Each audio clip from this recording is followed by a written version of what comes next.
Hello, everybody. Welcome to my channel. It's Big John, aka the Amazing Fasting Fat Man, aka the Incredible Shrinking Man. A couple of things. One, as you can see, I'm wearing the Beats headset. The reason being that somebody had commented in the comment section last time that it sounded like I live by LaGuardia, the airport out here in New York, and the reason being is because the fan noise on the computer from the webcam got so loud. So I decided, like, let me try this out and see how it is. Also, if you're looking into my eyes, you may see like a round halo. Someone else suggested that I get one of those round halo lights to, like, brighten my face. So I decided to give it a try, but now I'm looking at myself and I see like a ring in my eye. I don't know if that's going to come out in the video. We'll see. But anyway, guys, I just want to do this video. First off, I know I am a terrible host. I'm not uploading all the time. But guys, just give me a moment. Like, this whole crisis, plays havoc on all of us. So, like, I'm doing what I can. I will get better with it. I know a lot of YouTubers, like, they're still regular with their uploads, but you gotta remember, like, YouTube is their primary business. Whereas me, now I have a couple of primary business, which doesn't make sense because primary by its definition means one. But anyway, I have a couple of business that I'm running on top of this. So just give me a hot second to get my act together, but I will get it together. Anyway, real quickly, I am in the process of doing something completely crazy considering how little time I have. I am writing a book.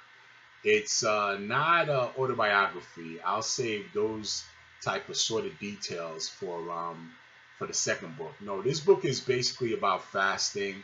It has some elements of my journey into fasting, but it's primarily about the easiest ways to get in and out of fasting. I know it may seem simple to fast, but from my coaching, I'm learning that, there are easier ways to get into fasting, easier ways to get your addiction to allow you to get into fasting.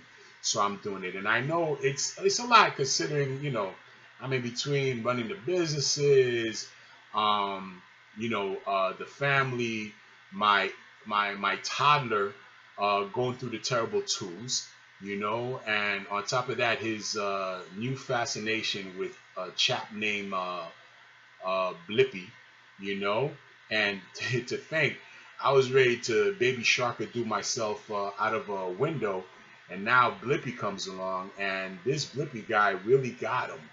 I mean, I can't get this kid to say "Daddy, please," but Blippy got him reciting Shakespeare.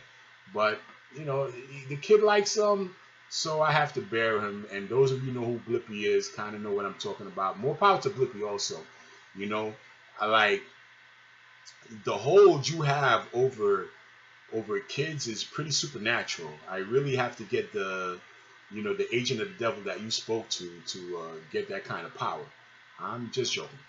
But anyway, guys, I wanted to do this video to talk about our addiction, and the ways our addiction manipulates us. One of the things I realized, and I really came across this when I was watching My 600-Pound Life with my wife. Those of you who are familiar with that show, it's a show about morbidly obese people and, like, the steps prior to getting the gastric bypass surgery that they go through. But anyway, one of the ladies that we were watching, she was on her way to see Dr. Now and get the surgery. And, if you're familiar with the show, Dr. Now makes it so that you have to lose, I think it's 100 pounds to show that you're serious about losing weight before he'll do the surgery on you. So Dr. Now had to lose the weight, and she did lose the weight, but on the way there, she felt that because she was able to do it, she had to reward herself. So like she made her husband stop off to grab something to eat, as a reward. And that got me thinking about the way our addiction manipulates us. Like a lot of times when we lose weight, when we do the right thing, we feel that, okay, you know what? I've earned something, I deserve a reward. And that reward subsequently is basically doing the things that got us unhealthy in the first place. So, for instance, you can step on a scale and you find that you've been dieting, you've been perfect, you've lost 50 pounds, and you think like, I deserve a reward. I have to treat myself. So then you decide to go off script and have unhealthy food as a reward. And the thing is, I think that it's time that we have an honest conversation with ourselves when we do these things. So the next time you're doing the right thing and you're losing the weight and you decide, I've been good, I deserve a reward, I've earned a treat, then you need to really finish that statement. You need to say, oh, great, I lost weight, I deserve a heart attack, I've earned a stroke, you know? Because basically that's what you're really doing. You're participating in a behavior that's going to get you unhealthy, that's going to sabotage your weight loss, and it will result in these type of things: a heart attack, a stroke, diabetes, all the things that ail us when we're morbidly obese. So next time you have that conversation with yourself, be honest. The other thing too I wanted to talk about, in the interest of honesty, is the other day I was talking to one of my clients, and I shared something with her that, up until then I only shared with my wife, and it dealt with the addiction. And I decided to share it with you guys in hopes that, when you hear it, one, if you can relate to it, that you're not alone in the way you think when it comes to addiction. And even if you can't relate to it, if you are struggling to lose weight, you could look at it and say, okay, if this guy can go through all that and still lose weight, then so can I. But anyway, about, I would say, 6 or 7 months before I started my journey, 6 or 7 months before I had that epiphany that I needed to lose the weight, I was in a supermarket, and I was walking down the candy aisle. There's no need to even walk down the candy aisle, but you know us, like, we'll say, hey, I gotta walk through the whole supermarket to see what's on sale. And even though we know we shouldn't have cookies and candy, we'll still stroll down that aisle just to see what's on sale. So anyway, they had a 48-ounce bag of Hershey's Nuggets, the one with the almonds, on sale, and it was $5 off. So to me, like, normally it's like $14 at that supermarket. It was $9 and some change. So to me, it was like, wow, this is a grand bargain.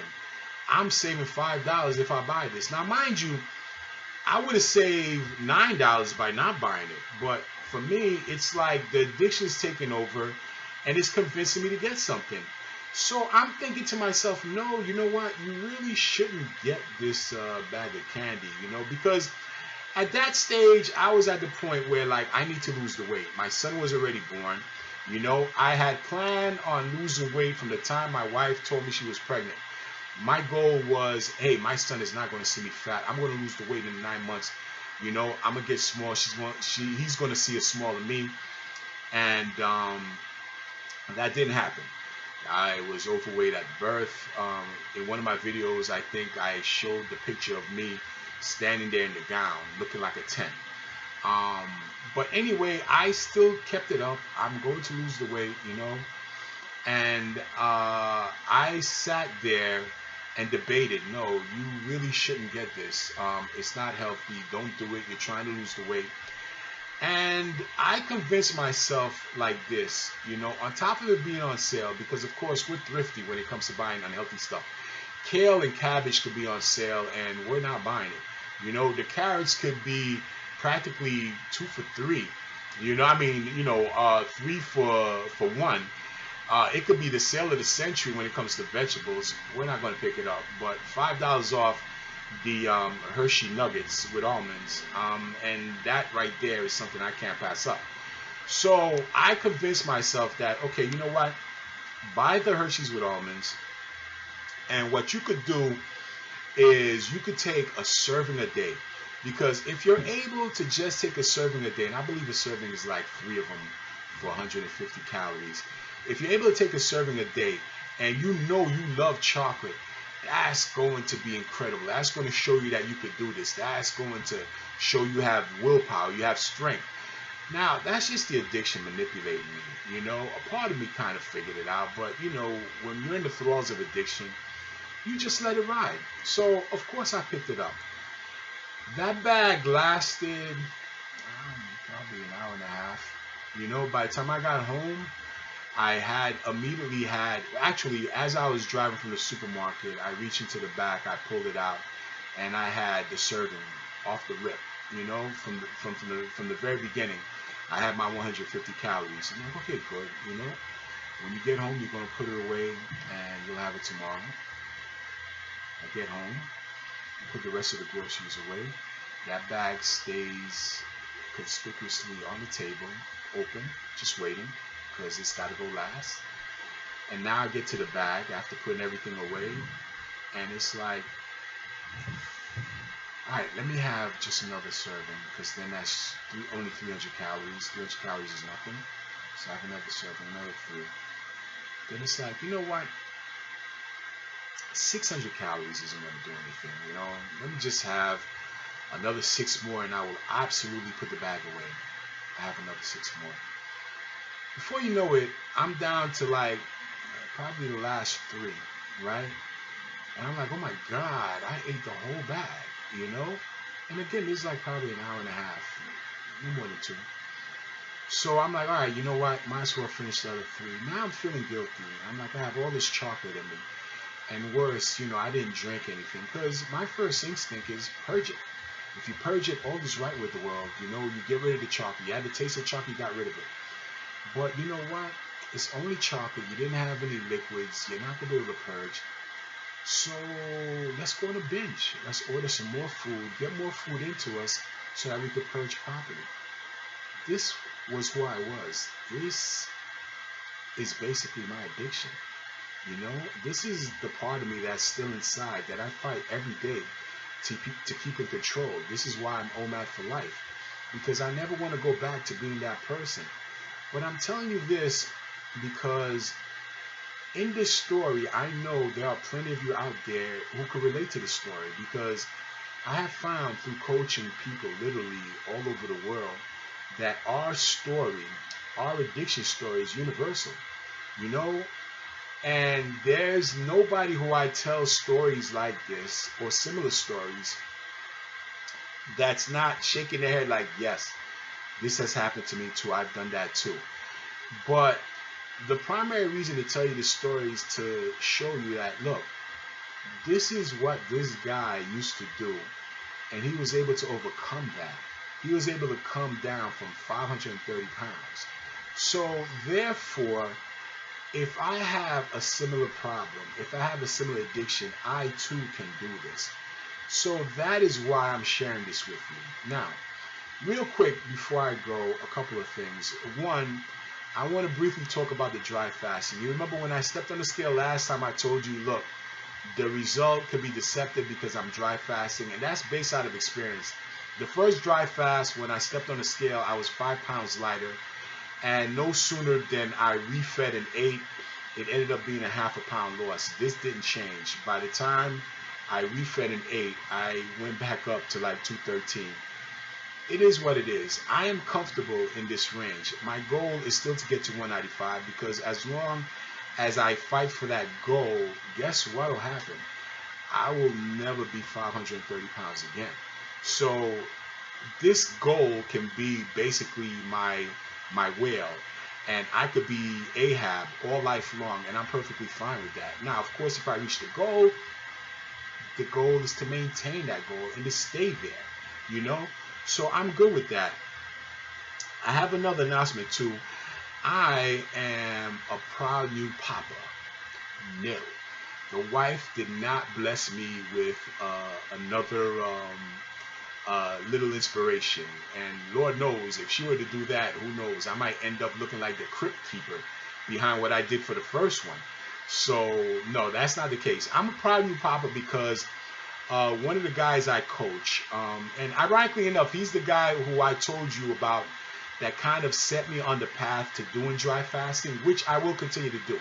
I haven't given up on dry fasting because I'm dry fasting really for the extra skin more than anything else. So I'm going to continue to dry fast on and off, for as long as I can, at least the next 2 years as I determine whether or not autophagy is breaking down the extra skin, before I decide, like, okay, you know what, I give up, I'll just do the surgical approach. I want to offset that the same way I put off the gastric bypass until I was able to come up with a solution and lose the weight anyway.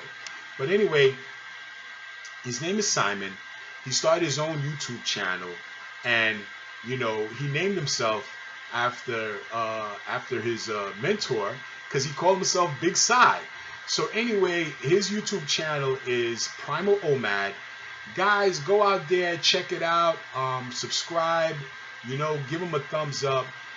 Let's encourage our fellow food addicts to lose the weight, because I've always said that even though my son helped me build the ship, you guys were the wind behind its sail. You guys kept me going. I had to be accountable to you guys.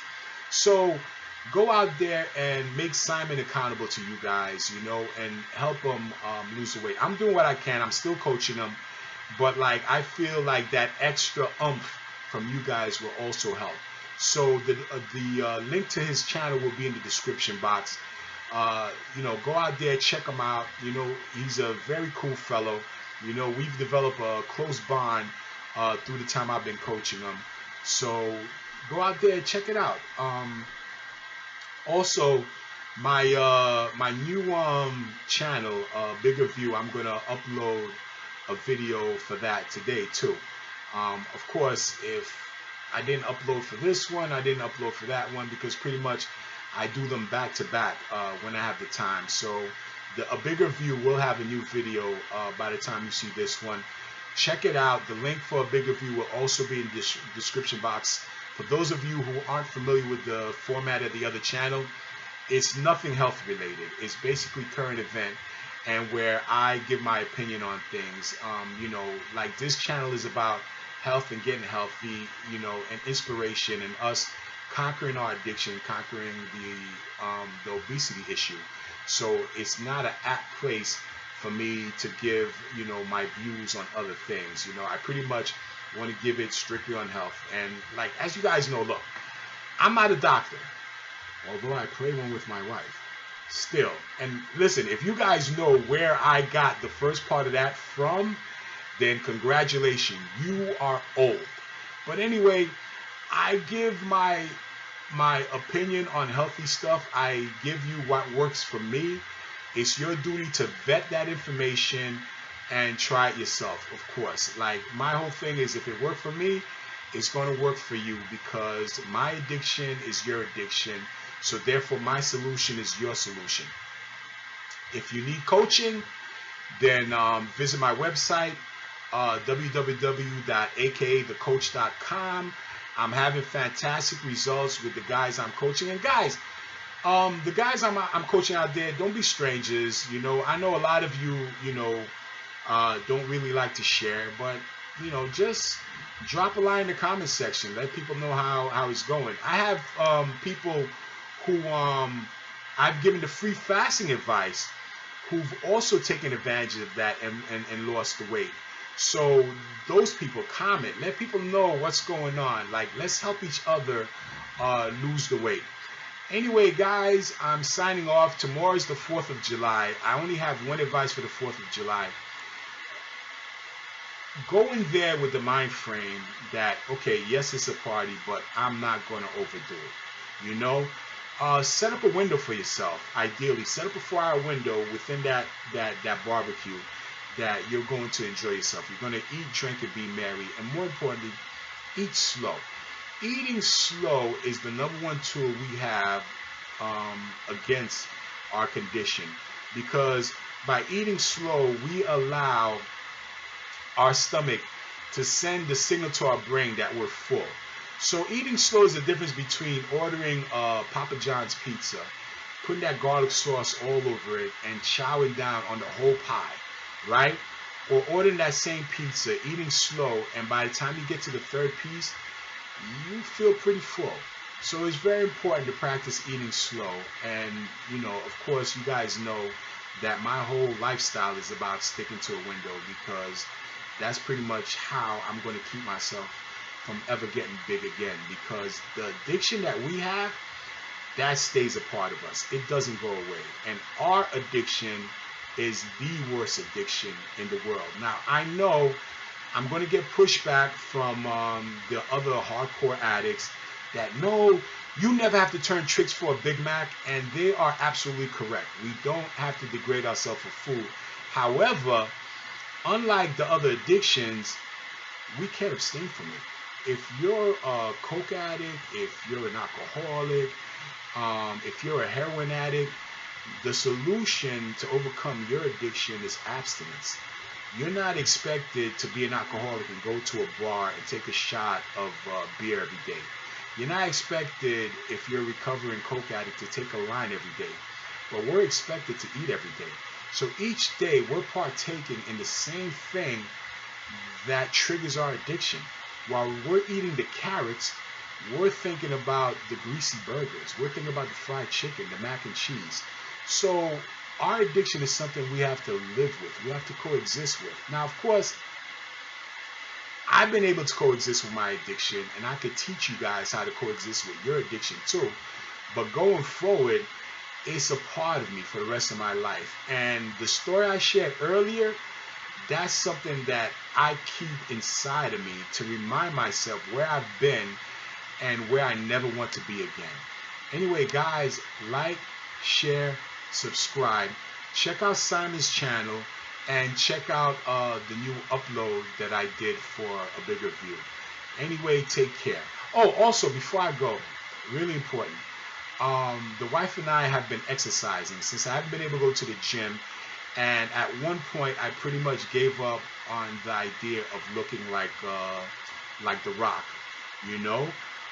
because I felt like, you know what, there's no way I'm going to be able to bulk up that quick.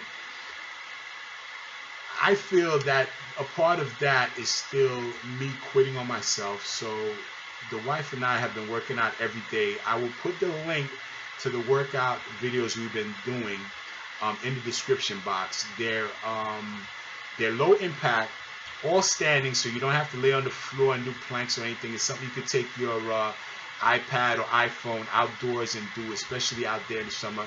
And it's also something you could do when, during this crisis, you're stuck at home, especially for those people who's being locked down again after the opening. Whenever you tell yourself, well, I'm bored, guess what? Pop in that video. It's on YouTube and work out. That'll kill your boredom. It'll kill your boredom far better than any food will. So please, guys, like, share, subscribe. I love all of you. Take care, and I will try to upload more regularly, but just bear with me. As for the book that I mentioned, I'm trying to finish it by July or August. And again, it's pretty much about fasting and how to get in and out of a fast easier. And of course, I touch on other topics. But anyway, I'll discuss that more probably in a future video. And definitely, you guys will be the first to know when it's finished. So anyway, like, share, subscribe. Take care. Americans, enjoy your 4th of July. The Brits, guys, look, we made up for our independence during World War II. So even Stevens, just kidding. Take care, guys. Like, share, subscribe. Take care. Bye.